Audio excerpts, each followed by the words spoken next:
Hello, c'est Lucity, bienvenue sur cette nouvelle vidéo. Aujourd'hui, on va créer une timeline verticale. Certains d'entre vous m'ont demandé de réaliser un tutoriel à ce sujet. Une timeline peut être un bon moyen de représenter des entités dans un ordre chronologique, comme des articles, des états qui tendent à évoluer, etc. C'est d'ailleurs ce que j'ai adopté lorsque j'ai réalisé mon site. Allez, maintenant on passe au développement. On se retrouve sur une page comprenant une en-tête.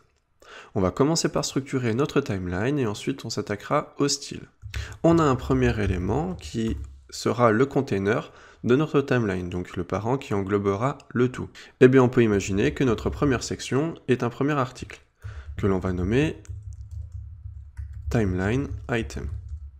Ce premier enfant est lui aussi parent, car il contiendra l'élément cliquable de nos entités, qui aura pour classe timeline item details. Voilà. Notre timeline contiendra trois composants, à savoir la date dans un premier temps, ensuite le marqueur, donc le marqueur qui est le cercle qui vient lier notre contenu de droite que l'on va voir maintenant, qui s'appelle timeline item details description, donc ici notre article, qui lui comprendra un titre, ceci est un titre, ainsi qu'un paragraphe.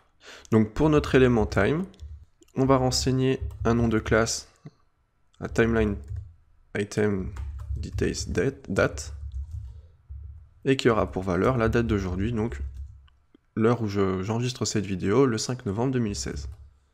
Par contre, on va mettre nov. On va seulement prendre les 4 premières lettres du mois. On va également renseigner un format universel pour notre date, donc ici 2016 novembre 05, via l'attribut datetime, car il y a différentes possibilités d'écrire une date. De cette façon, vous pourrez récupérer cette valeur pour vos projets. Et aussi du coup, le nom de la classe pour notre marqueur, c'est timeline item details. Alors ici, pour notre premier article, on va mettre un lorem ipsum de 1, pour qu'il ne soit pas trop grand. Par contre, pour l'article suivant, on va dupliquer le code, on va mettre un lorem ipsum un peu plus conséquent, pour qu'il y ait plus de contenu, de 6. Voilà.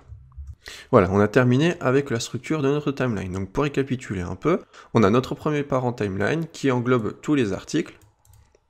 Étant parent, il a lui aussi des enfants, donc l'enfant aîné qui est notre article, donc le premier article ici, comprend un élément cliquable qui lui comprend nos composants.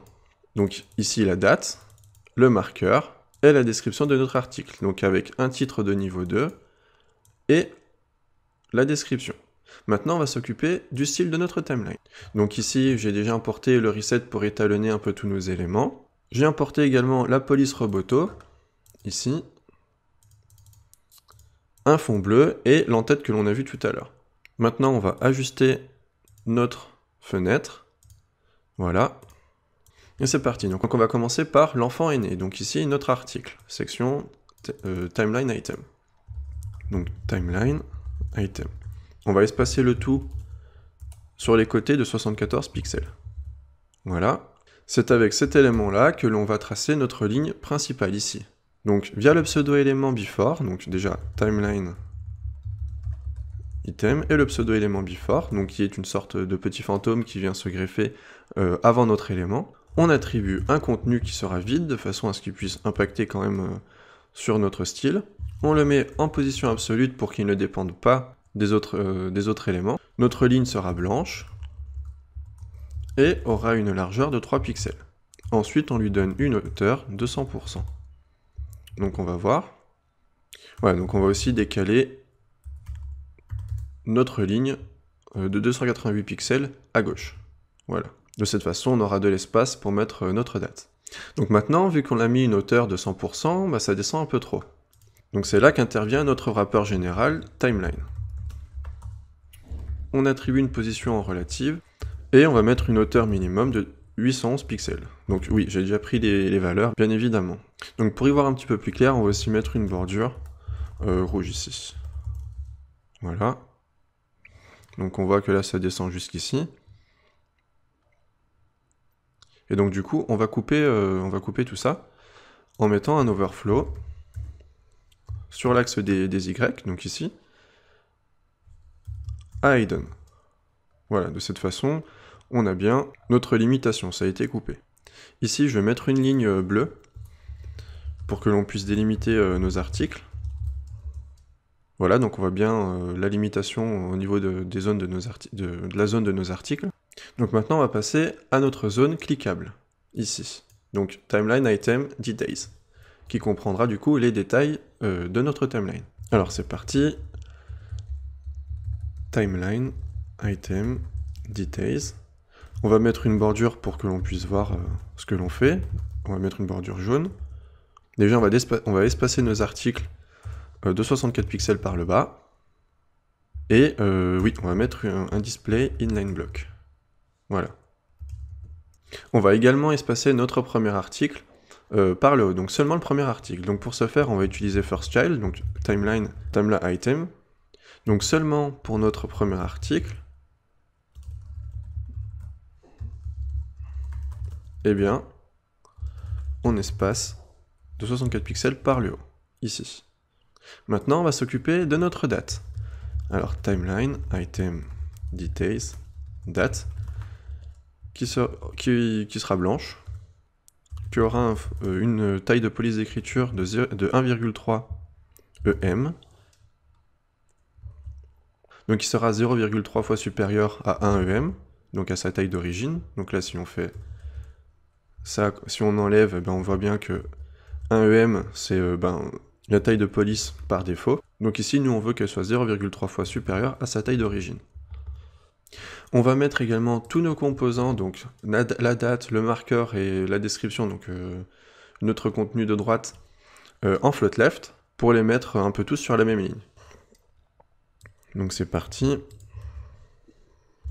Tac, ici le marqueur, et ici, description, en float left. Maintenant, on s'attaque au marqueur. Donc, marqueur, qui aura lui une position relative, et sur l'axe des Z, sera en priorité par rapport aux autres éléments. On va mettre un border radius à 50% pour que l'élément soit rond. Le fond de notre marqueur sera de la couleur de fond de notre fond principal. Il aura une largeur de 32 pixels, ainsi qu'une hauteur de 32 pixels également. Donc pour y voir un peu plus clair, de toute façon on va mettre ces bordures blanches à 3 pixels d'épaisseur. Et on va l'espacer de 74 pixels par la gauche. Donc voilà, donc là on voit bien que c'est sur la même ligne. Si on n'aurait pas mis notre float left, il aurait été en dessous de notre élément date. On va également s'occuper de faire une toute petite animation. Donc timeline item details. Donc lorsque l'on survole les détails de notre article, donc nos composants, eh bien on va dire à notre marqueur, donc item details marqueur, de se scale, donc de se mettre à l'échelle de 0,4 fois sa taille d'origine. Aussi, on va attribuer un fond blanc à notre marqueur. Donc voilà, maintenant, lorsque l'on survole, eh bien on voit bien que notre effet est pris en compte. Donc pour que ça soit moins brusque au niveau de la transition, eh bien on va appliquer une transition, parce qu'actuellement, il n'y en a pas. Donc transition. Donc notre transition va seulement se jouer sur notre transform, sur notre propriété transform, de 0,3 secondes, et également sur notre propriété background color de 0,3 secondes également. Donc là on précise seulement ces propriétés, parce que sinon, si on précise pas et que par défaut, je sais plus c'est à all, si on précise pas, et forcément, le transform va pouvoir se jouer par exemple sur la hauteur, la largeur, enfin toutes les autres propriétés que comprend notre élément, et du coup ça surcharge pour rien. Donc maintenant, on voit bien que ça se fait de manière fluide. Maintenant, on s'occupe de notre partie de droite, donc la description de notre article, timeline, item, details, description. On va attribuer des marges intérieures en haut, en bas, comme à gauche et comme à droite de 16 pixels. On va mettre une couleur un peu noire, mais pas noire non plus. Un fond blanc. Voilà. Une largeur de 400 pixels, donc ici je mets 400 pixels parce que la fenêtre étant réduite, on n'a pas vraiment l'espace de mettre plus. D'ailleurs, je vous invite à passer la timeline en responsive. On va mettre une bordure, un angle de bordure à 4 pixels, pour que ça soit un petit peu arrondi. On espace de 74 pixels par la gauche. Donc là, je vais remettre, on redimensionne un peu, voilà. On va déplacer notre contenu par le haut, donc de moins 20 pixels pour que ça soit un petit peu au-dessus de notre marqueur. Voilà. Alors, on va aussi utiliser la propriété Word Wrap, que l'on va mettre à backward. Donc de cette façon, donc là, il n'y a aucun changement visuel pour le moment. Cependant, si dans notre contenu, on avait un mot qui contient je ne sais pas combien de lettres sans avoir d'espace, et que l'on enlève la propriété, on peut voir qu'il y a une sorte d'overflow, donc notre contenu dépasse le container. Donc ça c'est pas bien. Donc pour se prémunir de ça, on utilise la propriété WordWrap avec la valeur backward. Voilà. Donc on va enlever ça parce que c'est pas très joli.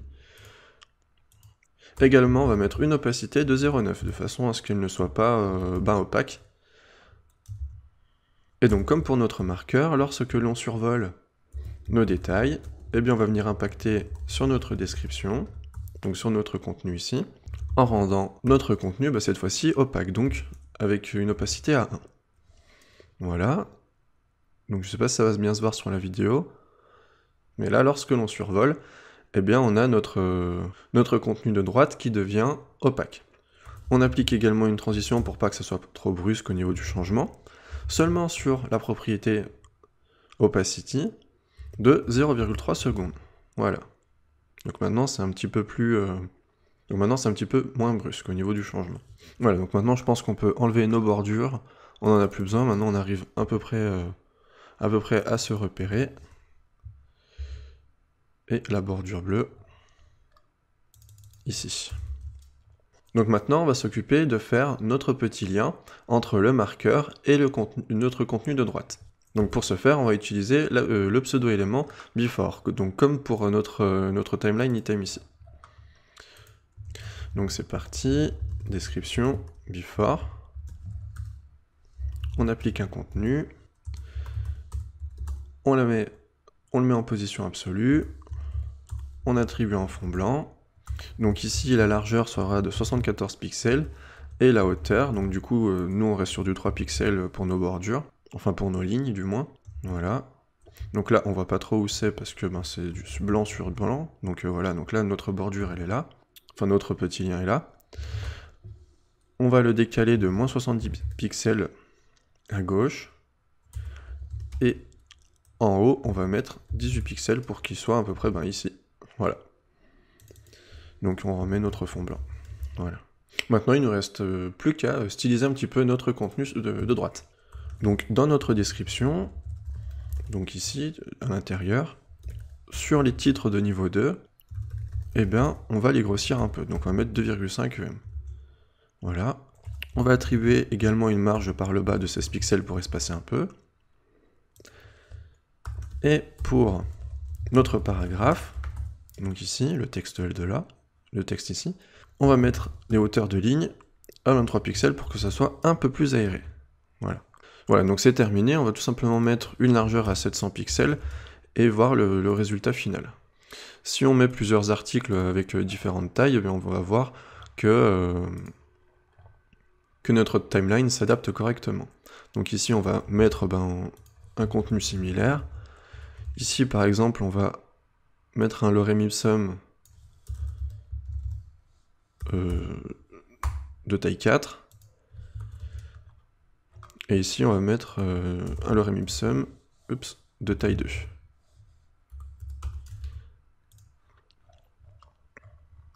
Voilà. Voilà, donc maintenant on a bien nos articles. Au niveau de l'accessibilité, par exemple, si on fait Tab, on peut voir qu'on a notre outline qui se présente ici. C'est pour ça que l'élément cliquable était un élément parent et qui contient des enfants comme la date, le marqueur et notre contenu de droite, donc la description. Ce qui fait que toute cette partie-là est cliquable. C'en est terminé pour cette vidéo, j'espère qu'elle vous aura plu. Si c'est le cas, n'hésitez pas à me le faire savoir en lâchant un pouce bleu, en vous abonnant. En attendant, portez-vous bien et à la prochaine. Salut tout le monde!